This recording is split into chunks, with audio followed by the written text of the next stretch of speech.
অন্যকে বাঁচাতে গিয়ে নিজের জীবন দেওয়া যাবে কিনা? হ্যাঁ, অন্যকে বাঁচাতে গিয়ে নিজের জীবন দেয়া যেতে পারে যদি পরিস্থিতি বা পরিবেশ এরকম হয় যে তার জন্য আমি চেষ্টা করলাম, আমি যদি বাঁচলাম তো বাঁচলাম, আর গেলেও আমি তাকে রক্ষা করার জন্য চেষ্টা করলাম, তো সন্দেহাতীতভাবে এটা জায়েজ বরং সওয়াবের কাজ হতে পারে। আর যদি নিশ্চিত মৃত্যু জানে যে এখানে তাকে বাঁচাতে আমি পারবো না, আমার জীবন বরং শেষ হয়ে যাবে, তাহলে সেটা জায়েজ হবে না, কারণ সেটা আত্মহত্যা সামিল হবে। আর যদি নিজের বাঁচার কোনো সম্ভাবনাও থাকে, তাহলে আমি চেষ্টা করলাম, বাঁচতে বাঁচলাম, না বাঁচতে না, আমি চেষ্টাটা করলাম কাউকে রক্ষা করার জন্য, তো সেটা সন্দেহাতীতভাবে সওয়াবের কাজ হতে পারে।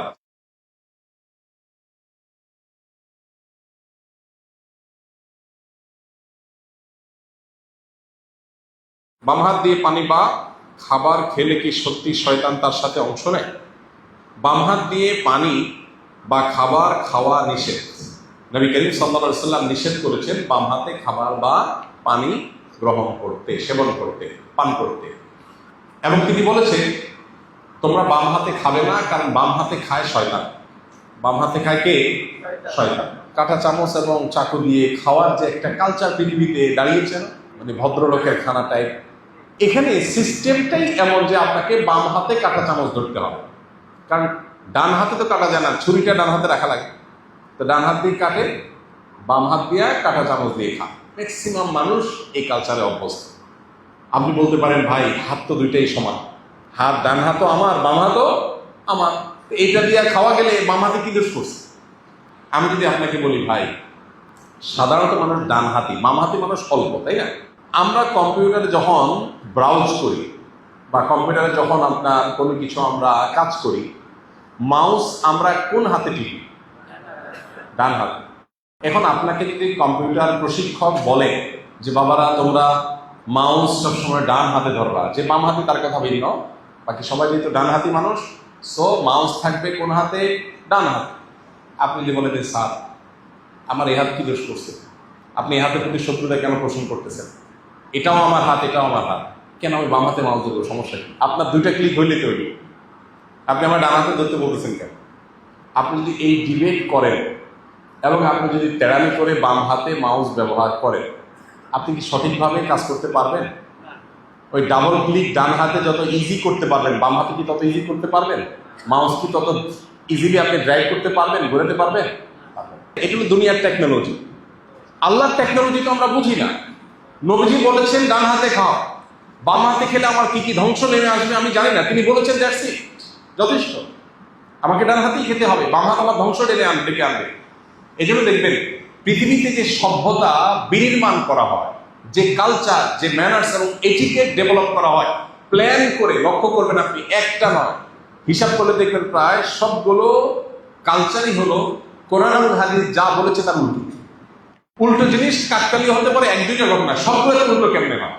হাদিসে কুকুর ঘরে রাখতে নিষেধ করা হয়েছে, কুকুর ঘরে রাখতে নিষেধ করা হয়েছে। এখন দেখেন আল্লাহর এত প্রাণী থাকতে কুকুরটাই শুধু ঘরে রাখা হয়, খেয়াল করছেন? মানে এত প্রাণী থাকতে রাখা হয় কি? কুকুর। হাদিসে যেহেতু নিষেধ করা হয়েছে, যেটা হাদিসে নিষেধ করা হয়েছে ওটা অ্যাগ্রেসিভলি আমাদেরকে পুশ করা হয়, তাই না? কোরআন হাদিস আমাদেরকে নির্দেশনা দিয়েছে পুরুষের পোশাক থাকবে হাঁটু এবং টাকনেও মাঝামাঝি। এখন কালচার হলো হয় হাফ প্যান্ট পরো আর নাহলে টাকনের নিচে চলে যাও, মাঝামাঝি 3/4 পড়তে পারো, সেটা বাসায়, বাইরে না। এই কালচার ডেভেলপ হয়ে গেছে না অলমোস্ট। মেয়েদের জন্য কালচার শরিয়ার নির্দেশনা হলো তোমরা টাকনুর নিচে পোশাক পরো। এখন মেয়েদেরটা অবশ্যই টাকনুর উপরে, আর পুরুষেরটা অবশ্যই টাকনুর নিচে। পুরুষের জন্য তার জন্য যে ড্রেস কোড শরিয়া দিয়েছে সেখানে ওড়না নাই। নারীর জন্য যে ড্রেস কোড দিয়েছে সেখানে কি আছে? ওড়না আছে। কোরআনে ওড়নার আলোচনা আছে।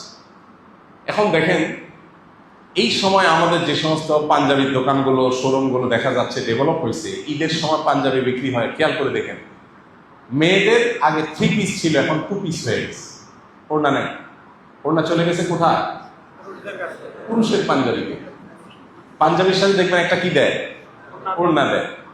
এভাবে আপনাকে আমি আরো 10টা আইটেম এখন এই মুহূর্তে দেখাতে পারবো এক এক করে।